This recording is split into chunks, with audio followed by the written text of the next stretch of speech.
Good morning student. पिछले video में हमने कार्बन और उसके यौगिकों के बारे में जब हमने अध्ययन किया तो उसके अंतर्गत हमने वैद्युत संयोजक आबंध की बात की थी। वैद्युत संयोजक आबंध के बारे में हमने पढ़ा था। तो वैद्युत संयोजक आबंध क्या होते हैं, वैद्युत संयोजक आबंध किस प्रकार से बनते हैं कि इसमें क्या होता है, एक तत्व इलेक्ट्रॉन देता है तथा दूसरा तत्व जो है वो इलेक्ट्रॉन को क्या करता है, ग्रहण करता है और इस प्रकार से यौगिकों का, कंपाउंडों का निर्माण करते हैं। जैसे कि माना सपोज करो, यहाँ पे हम एग्जांपल ले सकते हैं HCl, हमने एग्जांपल ले लिया। तो HCl में क्या होता है, ये इसके बाहरी कक्षा में 1 इलेक्ट्रॉन होता है, इसकी बाहरी कक्षा में 7 इलेक्ट्रॉन होते हैं, 1 2 3 4 5 6 7। तो 1 इलेक्ट्रॉन ये इसको दे देता है तो इसका अष्टक जो है वो क्या हो जाता है, पूर्ण हो जाता है और क्लोरीन पे माइनस आवेश आ जाता है और हाइड्रोजन पे जो है वो प्लस आवेश आ जाता है। तो इस प्रकार से जो है वो यौगिकों का निर्माण करते हैं। अब बात, चूंकि हम कार्बन का अध्ययन कर रहे हैं, कार्बन और उसके यौगिकों का अध्ययन कर रहे हैं, अब हम कार्बन की बात करेंगे। तो कार्बन भी क्या करेगा, इस प्रकार का काम करेगा कि जिस प्रकार से वो क्या करेगा, नए कंपाउंडों का निर्माण कैसे करेगा। तो यहाँ पे हम देखेंगे कि कार्बन के अंतिम कक्षा में, कार्बन के हम अंतिम कक्षा देखें तो 1 2 3 4, कार्बन के अंतिम कक्षा में कितने इलेक्ट्रॉन होते हैं, 4।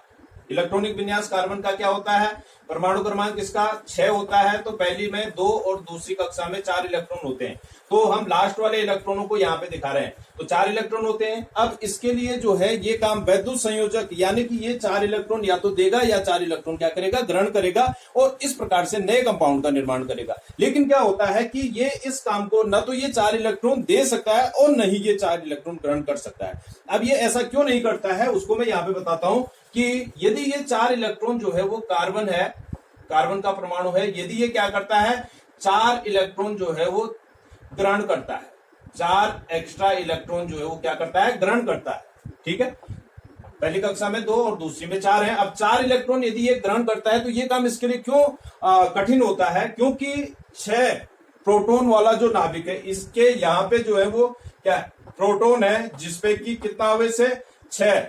कितना आवेश है, 6। ठीक है, 6 पॉजिटिव आवेश है यहाँ पे। तो इस 6 पॉजिटिव आवेश के लिए यदि यहाँ पे 10 इलेक्ट्रॉन, 4 इलेक्ट्रॉन और आ जाते हैं तो पहले ही इसमें जो है वो 1 2 3 4 5 6 इलेक्ट्रॉन है और 4 ही आ जाएंगे। तो इस टोटल इलेक्ट्रॉन इसमें कितने हो जाएंगे, 10। तो 10 जो है वो नेगेटिव चार्ज इस पे आ जाएंगे। तो यहाँ पे क्या होता है कि जो 6 प्रोटॉन वाला जो नाभिक होता है वो 10 इलेक्ट्रॉनों को नहीं संभाल पाता है, इसलिए इसके लिए 4 इलेक्ट्रॉन ग्रहण करना क्या होता है, मुश्किल होता है। ठीक इसी प्रकार से यदि हम बात करें कि यदि ये 4 इलेक्ट्रॉन दे दे, कार्बन क्या करते, 4 इलेक्ट्रॉनों को देना चाहे, यदि किसी को ये बाहरी कक्षा के 4 इलेक्ट्रॉन देना चाहे तो ये काम भी इसके लिए कठिन होता है। वो क्यों होता है कि जो 6 प्रोटॉन वाला जो नाभिक है उसके लिए जो 4 इलेक्ट्रॉन है, इन 4 इलेक्ट्रॉनों को त्यागना मुश्किल होता है। यदि वो इन 4 इलेक्ट्रॉनों को बाहर अपनी इस कक्षा से बाहर निकालना जो है वो 4 इलेक्ट्रॉनों को बाहर निकालना क्या होता है, बहुत मुश्किल होता है। क्यों होता है, इसके लिए इसको जो है वो बहुत ज्यादा किसकी आवश्यकता होगी, ऊर्जा की आवश्यकता होगी। तो इसमें क्या होता है, 4 इलेक्ट्रॉन देने में अत्यधिक ऊर्जा व्यय होती है, इसलिए ये इस काम को नहीं करता है। अब आती है, अगली बात आती है कि अब जो है कार्बन इतने सारे यौगिकों का निर्माण करता है। तो कार्बन इतने सारे यौगिकों का निर्माण कैसे करता है, तो कार्बन इतने सारे यौगिकों का निर्माण किस विधि के द्वारा करता है, सह संयोजक बंध के द्वारा। ये न तो इलेक्ट्रॉन देता है और न ही इलेक्ट्रॉन ग्रहण करता है, बल्कि ये किसी दूसरे तत्व के साथ में, किसी दूसरे कंपाउंड के, दूसरे तत्व के साथ में इलेक्ट्रॉनों की साझेदारी कर लेता है कि ना तो मैं दूंगा और नहीं मैं ग्रहण करूंगा, बल्कि क्या करूंगा भाई, यदि आपके पास है मेरे पास है तो दोनों हम जो है वो क्या कर लेते हैं, साझेदारी कर लेते हैं और इस प्रकार से ये जो है वो नए कंपाउंडों का निर्माण करता है। इसके अलावा जो है यहाँ पे कार्बन के गुण है कुछ, कि कार्बन का जो परमाणु होता है उसका आकार जो है क्या होता है, बहुत छोटा होता है। कार्बन का परमाणु जो है वो बहुत छोटे आकार का होता है और बहुत छोटे आकार का होने के कारण इनके बीच में जो और इसके जो छोटे छोटे जो तत्व के अंदर जो परमाणु होते हैं उनके बीच में जो है वो क्या होता है, क्या बोलते हैं उसको, क्या बोलते हैं, अंतराणुक बल। तो अंतराणुक बल जो है वो क्या होता है, बहुत ज्यादा होता है, जिसके कारण जो है ये आपस में बहुत मजबूती से बंधे हुए होते हैं। अगला है चतुर संयोजक गुण, कि कार्बन है इसकी संयोजकता कितनी होती है, 4 होती है।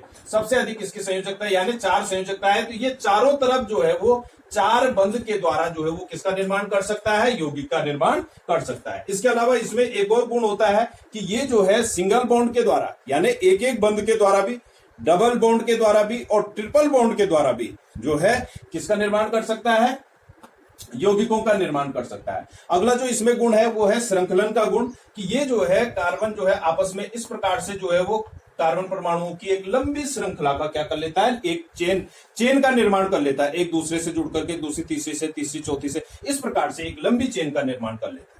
अगला गुण है कि इसमें जो है कार्बन के जो परमाणु है ये चेन के रूप में तो जुड़ते ही हैं, इसके अलावा ये शाखाओं के रूप में भी जो है वो क्या हो सकते हैं, जुड़ सकते हैं। यानी इनमें जो है वो शाखित जो गुण है वो भी इनमें पाया जाता है कि इनकी सब जो ब्रांच जिसको हम बोलते हैं, शाखाएं जो होती है इनमें पाई जाती है। अगला गुण जो है इसमें क्या है, ये जो है कार्बन के परमाणु जो है वो इस प्रकार से एक रिंग के रूप में यानी एक गोले के रूप में भी जो है वो क्या दिखाई देते हैं, या इनमें इस प्रकार का गुण भी होता है कि ये जो है एक रिंग के रूप में भी जो है वो यौगिकों का निर्माण करते हैं। तो इन सब गुणों के कारण जो है कार्बन में जो है बहुत छोटा आकार होने के कारण इसके अंदर जो है वो अंतराणु बल अधिक, इसके जो परमाणु है उनके बीच में अंतराणु बल अधिक होने के कारण, चतुसंयोजक गुण यानी 4 संयोजकता इसकी है, इसके कारण ये जो है सिंगल बॉन्ड, डबल बॉन्ड और ट्रिपल बॉन्ड तीनों बॉन्ड के द्वारा जो है वो किसका निर्माण कर सकता है, यौगिकों का निर्माण कर सकता है। इसके अलावा जो है इसमें श्रृंखलन का गुण, ये सीधी श्रृंखला भी बना सकता है और अगला शाखित श्रृंखला भी बना सकता है और रिंग के रूप में श्रृंखला भी